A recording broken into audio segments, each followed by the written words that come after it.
Gente, primeiro, bem-vindo todo mundo que está chegando agora aqui no Tese 11. Segundo, vocês têm me mandado muitas mensagens sobre a questão da Venezuela, sobre esse pânico moral que está solto na sociedade por aí, de que o Brasil viraria uma Venezuela sob o Haddad.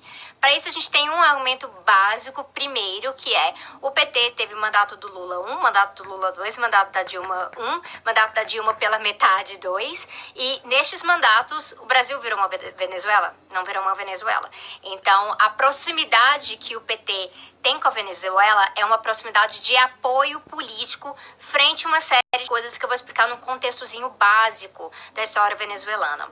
O Brasil passou por uma ditadura militar, Chile, Argentina, isso tem todo um histórico na América Latina. Só que a Venezuela e a Colômbia são dois países em que são marcados por ditadores. São dois países em que a democracia, ela nasce frágil, ela é frágil. E na Venezuela isso não seria diferente. Então, quando Chávez chega no poder, ele já chega no poder num local em que as instituições democráticas seriam instituições democráticas frágeis. E com o chavismo, ele vai começar a promover uma série de mudanças sociais, realmente. A política de terras é uma das políticas mais famosas, a questão da inclusão do poder popular como um quarto poder na sociedade. Nós temos um sistema político no Brasil de 3 poderes, lá seriam 4 poderes. Isso vai irritar muito a elite econômica, tanto venezuelana, da América Latina e dos Estados Unidos, especialmente por conta da questão do petróleo na Venezuela. Isso deixa a Venezuela um alvo muito fácil e muito priorizado pelo imperialismo. Em 2002, o Chávez vai sofrer um golpe que vai durar pouco tempo, poucas semanas, ele vai ser deposto através desse golpe, e isso vai gerar uma rachadura maior ainda da sensação de legitimidade política que existe na Venezuela. Ou seja, ele sofre esse golpe, ele é deposto, ele consegue voltar ao poder com apoio popular e ele volta ainda mais popular.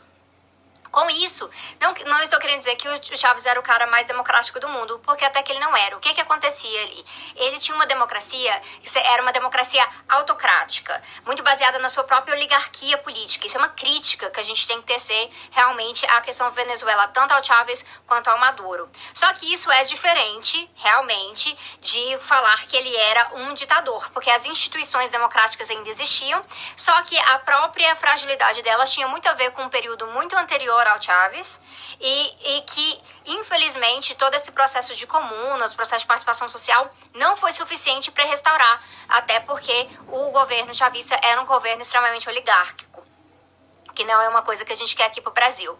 Mas não dá para argumentar diretamente, então assim, era uma ditadura sanguinária. Não era isso. O que acontece? Com essa ruína das instituições democráticas que vem de longo tempo na Venezuela, o que vai acontecendo?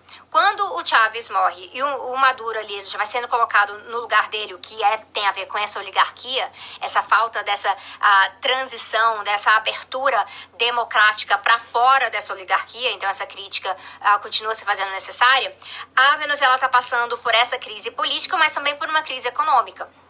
Então, toda essa questão da política econômica da Venezuela ser muito focada no petróleo é uma das críticas que é feita frequentemente. E com a crise econômica, a própria Venezuela vai passar por um processo de desabastecimento. Desabastecimento é algo que a gente viu no Brasil em uma semana, quando teve a greve de caminhoneiros aqui no Brasil. E na Venezuela não vai ser diferente. O que acontece depois disso? Em vez de tentar resolver a crise do desabastecimento, focando nas forças produtivas venezuelanas, o governo acaba ficando muito refém das forças produtivas privadas na Venezuela. Porque a Venezuela não é um país socialista. Não houve socialização dos meios de produção ali na Venezuela. Ainda é possível você produzir as coisas de forma privada, tendo a sua própria empresa, e isso causou um certo caos, especialmente no interior do país. E aí que a gente vem com todos esses relatos de fome, de pessoas escapando da Venezuela vindo para o Brasil, porque a situação da crise econômica ali atingiu um momento drástico e a crise política evoluiu para uma crise que pode gerar uma guerra civil. Tanto que já é argumentado por vários historiadores, vários sociólogos, que na Venezuela a gente já tem algo similar a uma guerra civil. E é por isso que as pessoas estão tentando escapar disso. Mas isso quer dizer que um governo Haddad ou PT ajudaria a transformar o Brasil numa Venezuela? Ao contrário. Se tem alguma coisa que é muito diferente de Maduro, é o Haddad. Eles são figuras que têm valores diferentes. O PT, estando no governo, não construiu uma oligarquia ao seu redor. O PT teve um apreço até demasiado pela questão da democracia liberal burguesa, porque não conseguiu estabelecer um quarto poder aqui, não conseguiu estabelecer mais participação social do povo. E quem tem medo disso, é bom a gente apontar. Se a pessoa tem medo de participação social do povo, provavelmente essa pessoa detesta o povo. Então tem que ter essa preocupação realmente, pessoas com pensamento elitista. Só que uma característica chave dos governos de Chávez e de Maduro, na verdade, é o militarismo. Chávez, ele cresce no militarismo, ele é uma figura que, inclusive, bem no comecinho, como ele vai se mostrando como rebelde, ele lembra o Bolsonaro em certos aspectos. Por conta dessa questão de que vou trazer a ordem, vou transformar esse país dessa maneira, um nacionalismo relacionado a isso. Isso não faz do Chávez fascista, porque o Chávez não tinha todas aquelas outras características que eu apontei nos stories aqui ontem, em relação a ser antissocialista, porque ele é o contrário, em relação a isso, anti-operário, anti-mobilização popular, ele é o contrário a isso. O nacionalismo dele era muito mais focado no nacionalismo revolucionário do que uma construção de uma nação mítica de forma a excluir parte da população. Não tinha essa perspectiva ali. Só que o militarismo era muito forte. E o militarismo continua estando presente e boa parte desse processo de repressão, de crescente autoritarismo do governo Maduro, que é real, que pode sim fazer que a Venezuela passe de um país que está numa crise política, um governo autocrático, oligárquico, que isso gere sim uma ditadura, com a dissolução completa dessas instituições democráticas. Elas continuam aí, elas estão em ruína, elas estão em falência. Infelizmente, a gente não vê nem na oposição, nem no governo de Maduro um interesse genuíno em estar restaurando essas instituições democráticas, além de, por exemplo, uma proposta de Assembleia Constituinte, que a gente até acreditou que poderia ajudar a estabilizar o país, mas não foi suficiente, porque também não tem conseguido lidar com a questão da crise econômica. Mas se o Brasil corre qualquer risco de chegar num ponto como a Venezuela, provavelmente esse risco está muito mais aliado ao Bolsonaro, com o militarismo, com a lógica da violência, com a oligarquia como princípio central, colocando apenas os seus ali no governo, com essa colocação do poder militar diretamente dentro das instituições democráticas brasileiras, e aqui muito pior, com ameaça de golpe, ameaça de não reconhecimento das eleições, do resultado das eleições democráticas, com essa mania, né, com essa tática deles de ficarem espalhando fake news sobre urnas fraudadas, tentando tirar a legitimidade do processo, justamente para eles poderem se apropriar de uma forma abusiva depois. Então, se alguém quiser falar de Venezuela com você, você tem que apontar que o maior risco da Venezuela, ele tem a ver com o militarismo. E quem emprega o militarismo aqui no Brasil não é o PT, é o Bolsonaro.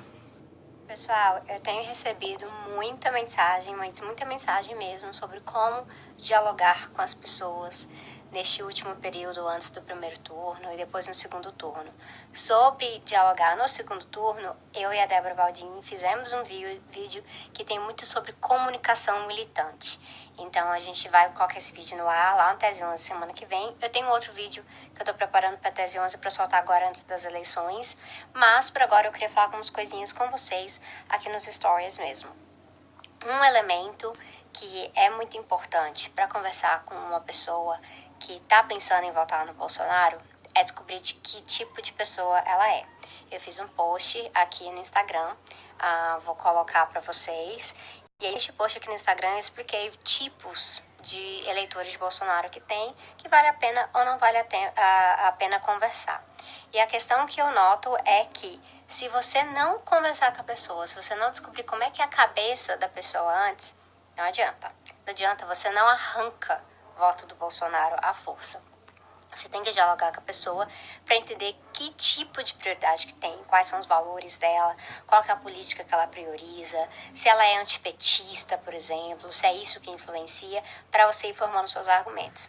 E eu tô falando isso porque eu tô, por exemplo, alguns exemplos de eu e minhas amigas, a gente fazendo um trabalho na rua, conversando com as pessoas.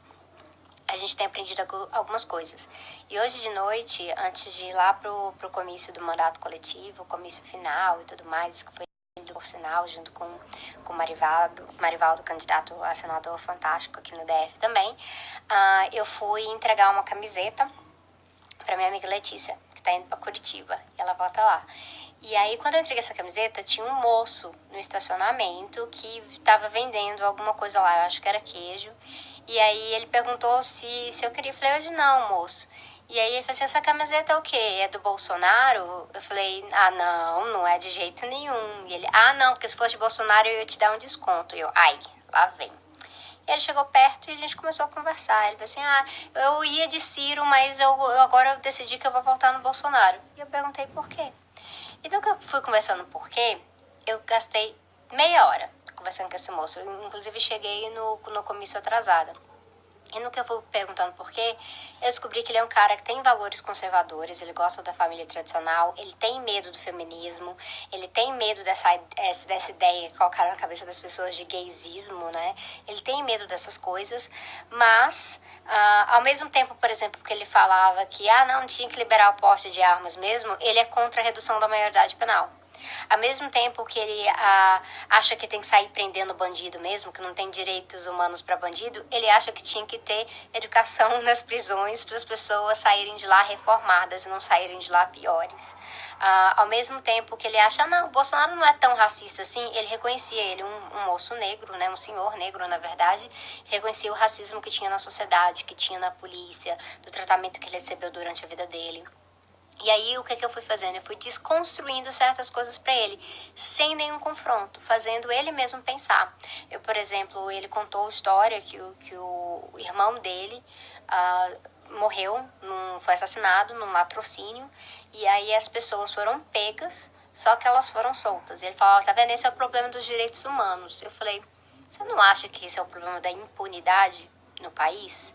Porque não é uma questão de direitos humanos. Em qualquer lugar do mundo, uma pessoa tem direito à defesa. Mas a gente tem sim um judiciário que tem muita impunidade. Inclusive, eu tenho um vídeo no Tese 11, que é o primeiro vídeo que o Samuel Silva Borges, meu irmão, fez comigo, que o canal dele é o Cifra Oculta. E nesse vídeo, ele conta um pouquinho sobre o mito da impunidade. Então, eu vou deixar para vocês assistirem também. Aliás, eu tô gravando isso aqui pro IGTV, né? Então, eu não sei se tem como eu colocar, mas qualquer coisa vocês me pedem. Tá lá no Tese 11 e o canal dele é o Cifra Oculta, em que ele tá, inclusive, desconstruindo várias propostas de segurança pública do Bolsonaro. E quando eu falei isso, ele falou, eu realmente acho que não é uma coisa de direitos humanos. Eu falei, porque, por exemplo, nos direitos humanos, água é um direito humano. E a gente teve crise da água aqui no DF, teve racionamento. Ele falou, realmente, direitos humanos não é o problema. E aí ele foi chegando a várias conclusões.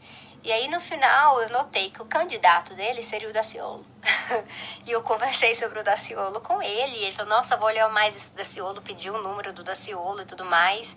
E ele, conversando, né, mais um pouco, eu notei que ele era antipetista. Ele falou que era antipetista mesmo. Aí eu falei, olha, eu tenho uma sugestão pro senhor. Porque o senhor não é que nem um Bolsonaro. O senhor não é atrasado, você não é retrógrado. Eu converso com você aqui na boa, você é conservador, eu sou progressista e a gente está tendo uma conversa agradável. E não é isso que o Bolsonaro prega. Ele é verdade, esse cara ele quer tudo na base do grito, isso é um absurdo. E aí ele foi começando a botar defeito no Bolsonaro. E até porque eu separei ele do Bolsonaro, eu mostrei que ele era melhor do que o Bolsonaro. Então ele fez um esforço para mostrar, realmente, eu sou melhor do que esse cara. Falei, você tem, pelo que eu converso com você, você tem sentimento de solidariedade, que você se preocupa com as pessoas e tudo isso. E ele foi achando, olha, isso realmente é muito importante. E aí eu falei, mas aí no segundo turno? Se o segundo turno for Bolsonaro e Haddad, eu não sei o que eu faço, porque eu não gosto do PT, porque eu já votei muito no Lula, mas o Lula traiu a gente, o Lula se envolveu nessas roubalheiras e tudo mais, aquele sentimento, né, do antipetismo, da classe trabalhadora, que tem a ver com muita despolitização, mas também tem muito lastro, né, do PT ter dado vazão para isso, no sentido de que se Lula não tivesse se metido com a OAS, em tantos contratos, em tantas coisas assim, favorecendo as construtoras nas políticas públicas, talvez, né, não teria tido tanto lastro para ter uma perseguição judicial nesse sentido. Mas eu fui notando e eu falei, olha, vota então nulo no segundo turno. Não vota no Bolsonaro, não.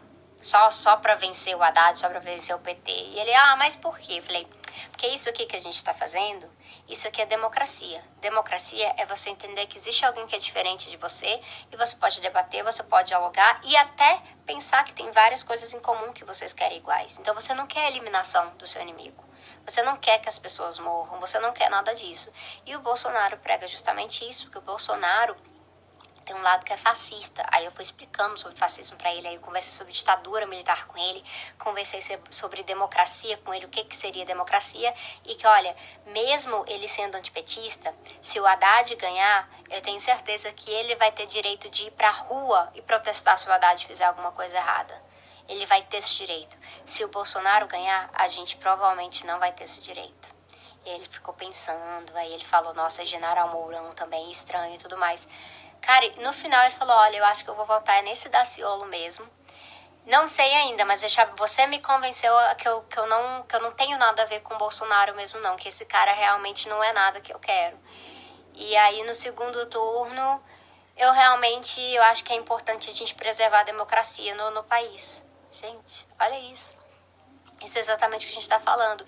Isso é uma tática, inclusive, gramsciana. Por isso que a direita brasileira tem tanto medo de Gramsci. Porque Gramsci fala que o que acontece é que quando o senso comum toma conta, as pessoas em si mesmas, elas vão entrando numa consciência contraditória. Toda a realidade material da senhora, classe trabalhadora, negro, da periferia do Brasil, toda a realidade dele vai contra o Bolsonaro. Mas o senso comum está apontando que o Bolsonaro era o único que mudaria o que está aí. Então a gente tem que apontar a realidade material das pessoas e conversar com elas. Lógico que tem eleitores de Bolsonaro que não vão mudar de ideia, porque os valores dessas pessoas são compatíveis com os valores do Bolsonaro. Mas nem todo mundo. A gente pode conversar. Até um cara que tem medo do feminismo e tudo mais, eu tenho certeza que se eu conseguisse mais uns 5 dias de trabalho de base com esse cara, ele ia perder o medo do feminismo. Mas já é uma vitória. Então, não se sintam tão desesperados assim. Tem muito que a gente pode fazer. E aí eu vou preparar um vídeo para vocês, para tentar acalmar mais um pouquinho, porque eu não quero mobilizar medo, eu não quero mobilizar culpa, que nem essas outras pessoas, lideranças da esquerda e militantes estão fazendo. O meu papel é mobilizar amparo, é mobilizar esperança, é mobilizar solidariedade e mobilizar rebeldia. Então a gente tá junto. Fiquem um pouquinho mais tranquilos, porque no pânico a gente não consegue fazer militância. É isso aí, galera. Uma pergunta que surge com muita frequência aqui no inbox do Instagram, do Facebook, comentários no YouTube, e-mails que me mandam e que infelizmente eu não dou conta de responder é se eu posso te ajudar com o seu projeto de pesquisa, se eu tenho sugestões de leituras baseadas em pesquisa X, algo muito específico. Eu realmente não dou conta, gente. Eu já falei para vocês várias vezes que eu trabalho muitas horas semanais, a minha vida tá puxada. Eu sou uma pessoa que sofre de ansiedade, no sentido de estar ansiosa, porque eu estarei desempregada ano que vem, eu não tenho um emprego efetivo, então eu tenho que estar trabalhando as minhas próprias publicações, os meus próprios projetos de pesquisa, além do canal, para tentar me manter competitiva nesse mercado de trabalho acadêmico que tá muito difícil, porque é muita gente boa, muita gente excelente, sem emprego, não tá tendo vaga. Eu tenho relações pessoais em que eu tenho que estar em Brasília, então meu foco realmente são concursos aqui na região.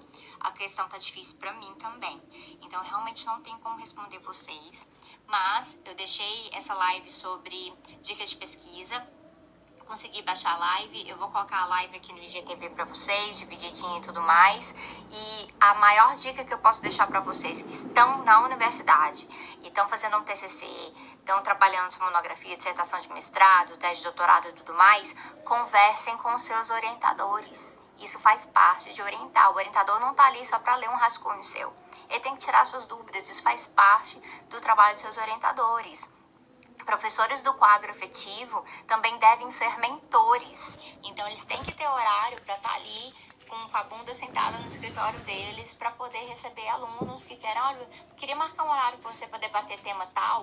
Isso tem que fazer parte também. Então, cobrem do quadro efetivo da sua universidade, cobrem dos seus orientadores, porque eles vão poder te ajudar muito mais que eu, que não consigo fazer um acompanhamento. Então, seria até irresponsável da minha parte, eu estar sugerindo coisas que eu não posso acompanhar.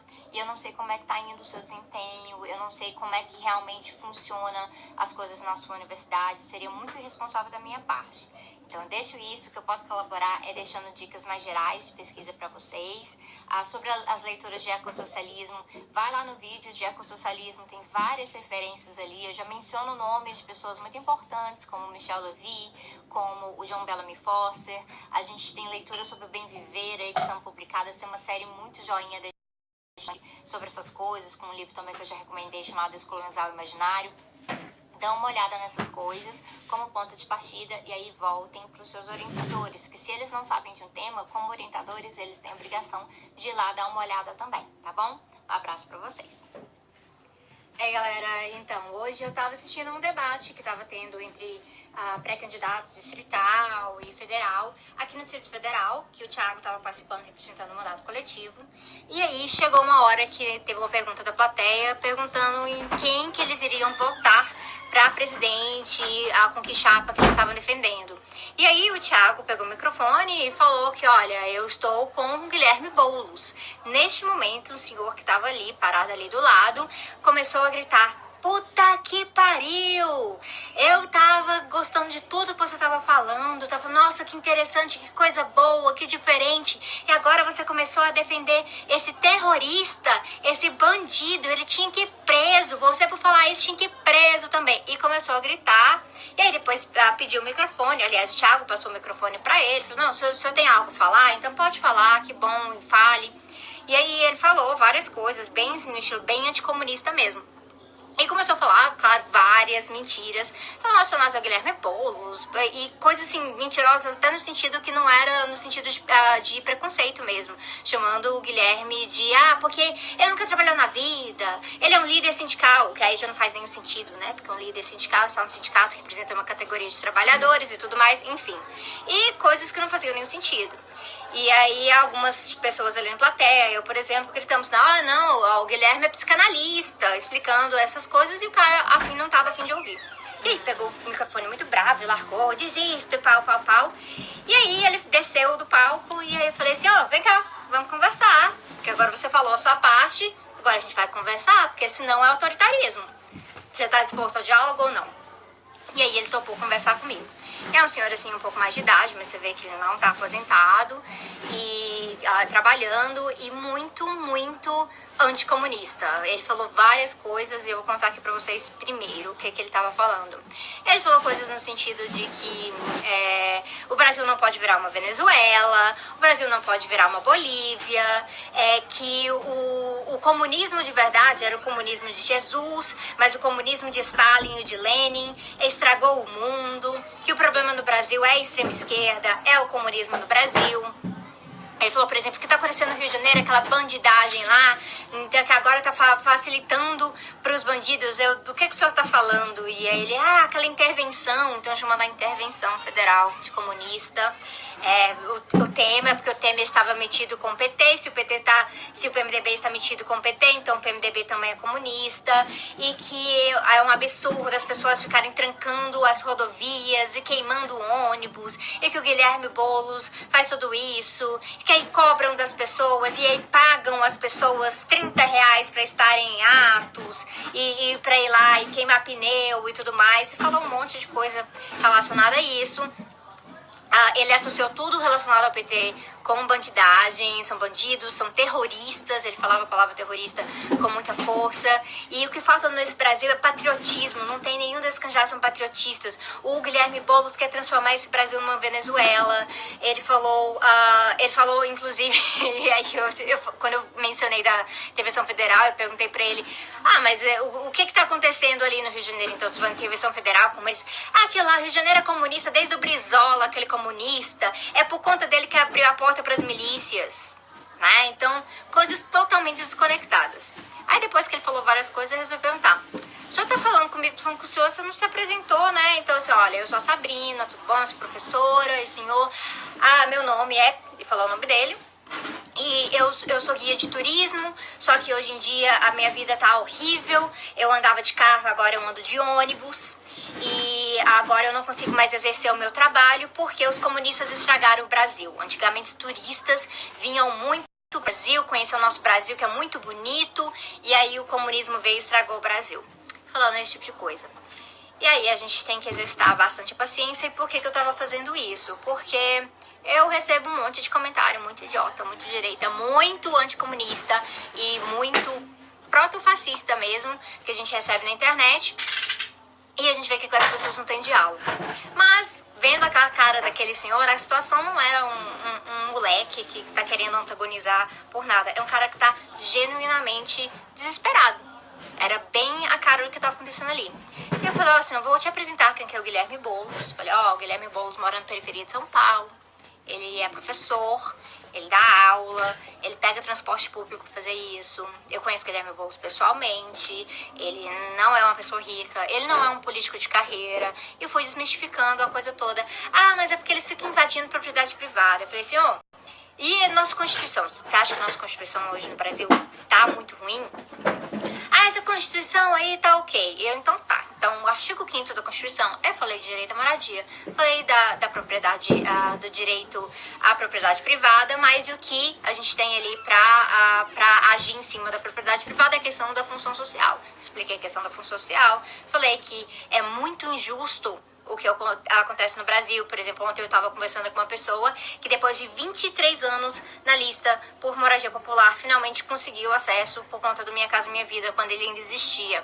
E que era muito injusto, e eu perguntei se ele concordava que isso era injusto. Ele falou que era, e que ele não consegue mais pagar as coisas porque ele paga imposto 3 vezes. Aí ele falou do imposto ainda que ele paga, o imposto da categoria dele, por ser um profissional autônomo liberal, e o imposto sobre o consumo, e eu falei sobre isso, e aí ele concordou. Aí sempre que ele concordava com alguma coisa, eu falava, pois é, o Guilherme Boulos defende uma reforma tributária, mas ele é esquerdista, e ele quer trazer a extrema esquerda para o Brasil. E aí e eu comecei a perguntar para ele sobre outras pessoas também. E aí, o que o senhor acha da Marina Silva? É outra bandida que estava metida com o PT até ontem, falou da Marina Silva.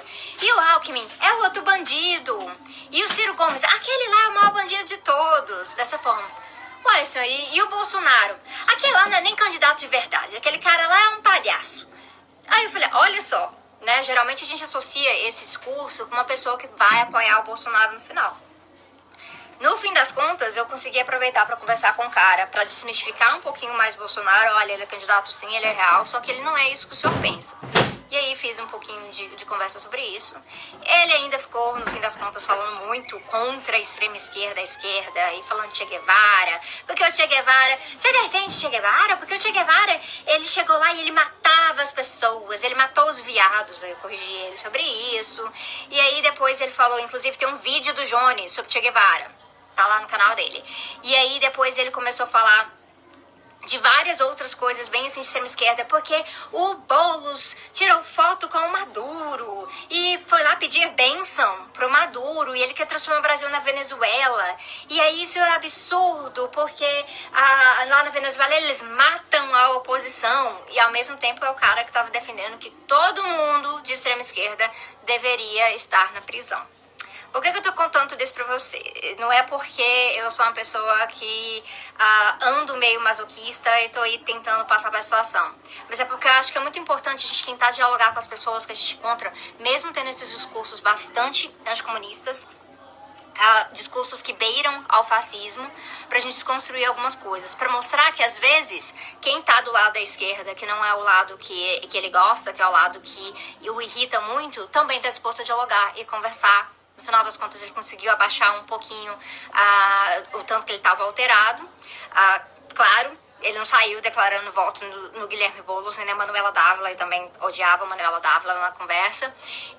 Mas deu para conversar. Eu acho que é importante a gente tentar praticar isso de vez em quando. Então, eu vejo assim, muito que na internet, o trabalho que eu faço no YouTube, muita gente xingando, falando coisas horrorosas e tudo mais. Depois brigam quando eu bloqueio ou eu silencio, eu não tô mais a fim de conversar, como se eu não tivesse a fim de trabalhar com contraponto. Não, gente, eu tô simplesmente pesando o que realmente vale o meu tempo, as pessoas com quem vale a pena investir, que estão dispostas a conversar. Então, até esse senhor tem mais vontade de debater, por mais irritado que ele esteja e tenha interrompido a fala do Thiago, e xingado e gritado ali no meio, ele tá mais disposto a conversar do que esses direitistas de internet. Então, acho que foi proveitoso no fim das contas.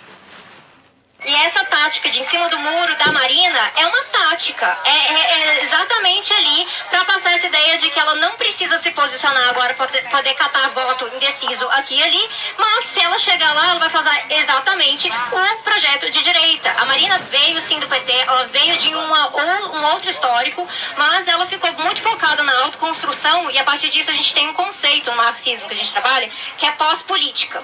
Que é exatamente isso. Quando a pessoa tenta passar que eu não sou ideológica, então eu sou melhor. Então o Dória tentou fazer isso, mas a gente sabe que o Dória é de direita. A Marina, por fazer isso com essas palavras enigmáticas que ela usa geralmente, muita gente acredita que realmente ela tem um projeto, que é um projeto de pegar o melhor dos dois lados. Deixa eu falar, não tem nada de melhor do lado do capitalismo. Não existe. Então não tem nada pra gente pegar de um projeto como esse. Então, a melhor coisa que eu posso deixar aqui de conselho para alguém que tem algum fibromialgico na família é buscar compreender mais sobre fibromialgia e ser bastante compreensível com a pessoa. É muito legal receber apoio que não é simplesmente, olha aqui, isso aqui é uma coisa mágica que você pode fazer e aí vai resolver todos os seus problemas. A maior parte dos casos não vai resolver ou vai resolver por um tempo e não é. E aí a gente sente que nós estamos falhando em cuidar de nós mesmos se a gente não segue todos os conselhos que aparecem por aí. E causa maior ansiedade, a coisa toda continua a piorar. Então a melhor forma é realmente ouvir, dar suporte e fazer acomodações. Então, se você tem uma pessoa na família que não está conseguindo, olha, não foi em algum evento de família porque está sentindo dor, compreender que realmente aquela dor é legítima, ela está ocorrendo e a pessoa não tem condição de estar ali. E não ficar empurrando, você é forte, você deveria ir e tudo mais, ou que você está se deixando ser vencida pela fibromialgia, ou que você está criando condições de estresse na sua vida que cria crises. Essa culpabilização, quando ela vem das pessoas lá fora, ela não é novidade, porque a gente já faz essa culpabilização do nosso dia a dia. Então é muito importante receber um tipo de apoio que é, na verdade, aliviar essa culpa. A gente sente culpa de ser fardo para os familiares, de não conseguir cumprir tudo o que foi necessário, de questão de hipersensibilidade mesmo. Por exemplo, o fibromialgico, ele sofre muito no frio. Não por ser uma condição como artrite, porque é uma condição realmente diferente, mas porque a gente tem dificuldade de regular a temperatura. Então sofre muito no frio, sofre muito no calor extremo. Só que o frio dói. E aí piora a situação da dor.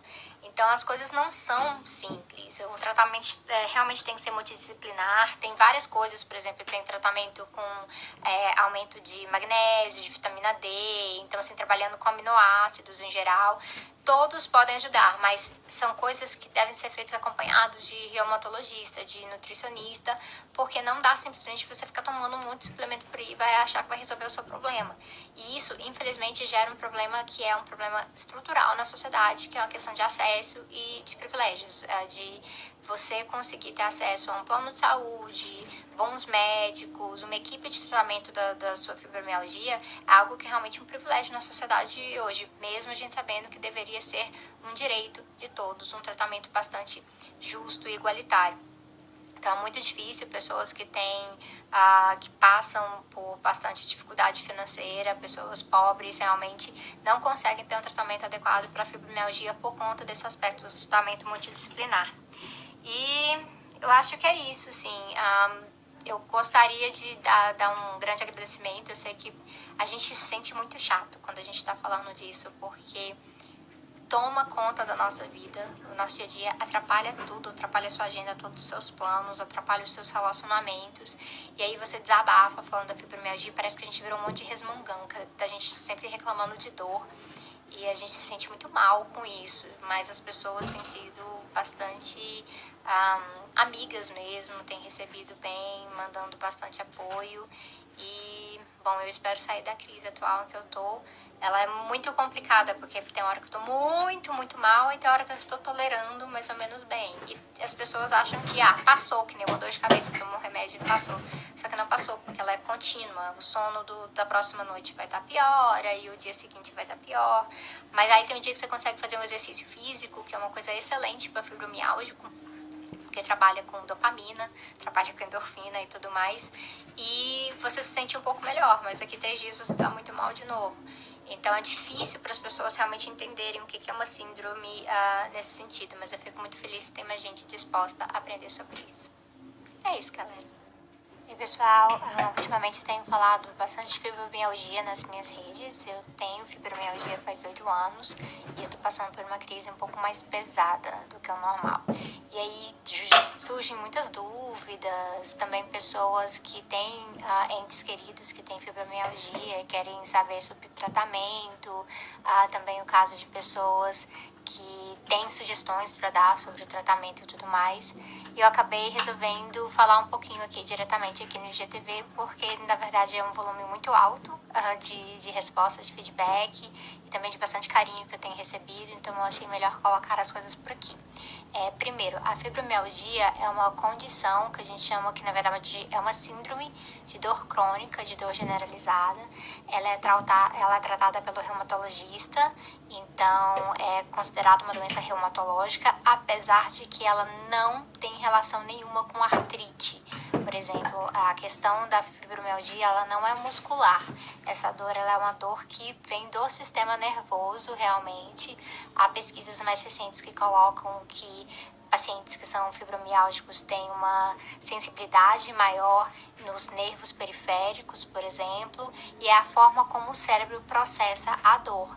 Então, por conta disso, na verdade, tem um problema muito grande com a relação do diagnóstico da fibromialgia, porque ela pode parecer muitas outras coisas e ocorre também ao mesmo tempo de pessoas que não têm fibromialgia estão sendo diagnosticadas com fibromialgia porque ela tem sintomas parecidos relacionados a alguma outra doença.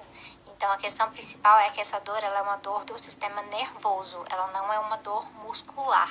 É por isso, por exemplo, que a acupuntura por si só não é uma coisa que resolve a dor do fibromialgico. Uma massagem não é algo que vai resolver, porque não é simplesmente um músculo que é travado, não é aquela dor de inflamação somente muscular. Ela tem a ver com a nossa hipersensibilidade a sentir dor. Isso é acompanhado de algumas outras coisas também. Então, vai ter dificuldade de dormir, a gente não descansa muito bem. Até quando a gente dorme muito, se dormir 12, 14 horas, pode acordar como se não tivesse descansado nada, porque a gente não tem um sono que descansa. Isso é acompanhado de ansiedade, de depressão, então muitos fibromialgicos têm alguma correlação com isso também. E pode também ter distúrbios intestinais, que são relacionados ao nosso organismo não conseguir processar certas coisas muito bem, gera inflamação e aí vai ter mais dor. E é por isso que muitos fibromialgicos acabam cortando alimentos que causam inflamação neles, como glúten, laticínios e tudo mais. Eu, por exemplo, nunca teve nada relacionado a glúten no meu caso, a gente fez vários testes e aí realmente é uma coisa que se eu coloco ou não coloco na minha alimentação, não faz muita diferença. Mas laticínios fez muita diferença e a minha fibromialgia melhorou muito depois que eu virei ovo-lacto-vegetariana e principalmente depois que eu virei vegana. Só que só isso sozinho não resolve, né? Então é uma condição que se você passa por um momento de bastante estresse, alguma situação traumática, a fibromialgia vem com tudo também, uma coisa que a gente chama de flare-up, ou é uma crise de fibromialgia, porque a dor, ela flutua, ela pode estar num nível bastante tolerável a maior parte dos dias, e aí vem uma crise por aí você fica de cama, aí você tem mais dificuldade. Por conta disso, desse processo de não conseguir descansar e sentir muita dor, a gente acaba tendo fadiga e a gente tem também o que é chamado de fibrofog, quando a memória começa a falhar, fica difícil lembrar das palavras, fica difícil até manter uma conversa normal com as pessoas. Então, eu, por exemplo, no meio acadêmico, onde eu tenho que ser bastante eloquente em relação ao canal também, quando chega uma crise de fibromialgia, eu sinto que eu tô dopada, porque eu não consigo lembrar exatamente das coisas, é muito bizarro, há uma distância muito grande quando isso ocorre comigo. E acaba tendo também relações, assim, pessoas que têm uma questão da fibromialgia muito forte, ela também pode ter algum tipo de deficiência vitamínica ou algo assim, mas não é necessário. Então, o diagnóstico, ele realmente é um diagnóstico de dor crônica, geralmente acompanhado de ansiedade, de depressão, dificuldade de sono e fadiga. Então, é isso. Só que não impede a gente ter várias outras coisas. Eu, no caso, eu tenho fibromialgia e eu tenho síndrome de dor miofascial no ombro esquerdo, porque a minha fibromialgia começou depois de um acidente de carro que eu tive, e aí eu tenho realmente uma lesão no ombro esquerdo que gera essa dor miofascial. Quando eu faço acupuntura, a gente concentra em aliviar a questão aqui. A quiropraxia, quando eu fazia também, concentrava nisso, massagem, tudo concentrado nisso.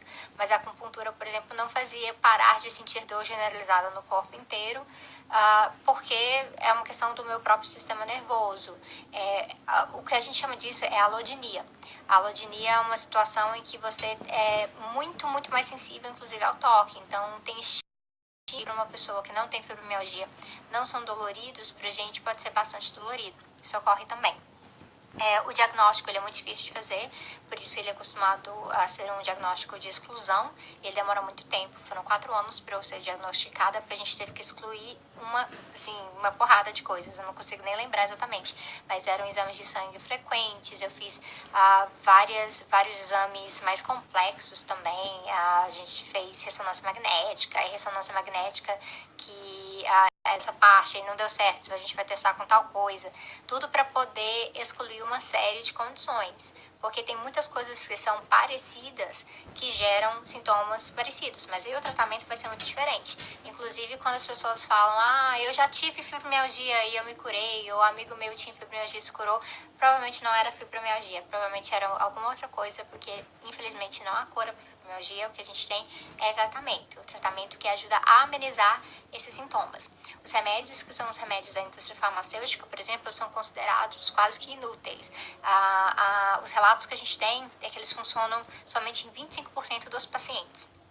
Então, isso já é muito pesado. Eles costumam trabalhar com como o nosso organismo lida com serotonina. Então, vários desses remédios são considerados também antidepressivos, porque, dependendo do seu nível de serotonina, você vai estar mais sensível ou menos sensível à dor. Então, é para trabalhar com como a gente processa esses estímulos. Isso faz parte disso também. Só que o melhor tratamento para fibromialgia é sempre um tratamento multidisciplinar. Então, é fazer um acompanhamento com o médico, geralmente o reumatologista, ter acesso a psiquiatra, a psicólogo, qualquer pessoa que possa dar apoio. A terapia cognitiva comportamental, ela é muito recomendada nesses casos. É recomendado meditação, a gente tem muita dificuldade de descansar. Então, o fibromialgico praticamente não consegue meditar, mas o esforço de estar ali costuma ajudar um pouco para poder relaxar, para poder separar os estímulos, porque estresse geralmente leva a algum tipo de crise. Tem essa questão de tomar cuidado para não sair fazendo tudo que é recomendado por aí, porque se o tratamento é multidisciplinar, ele também é um tratamento individualizado.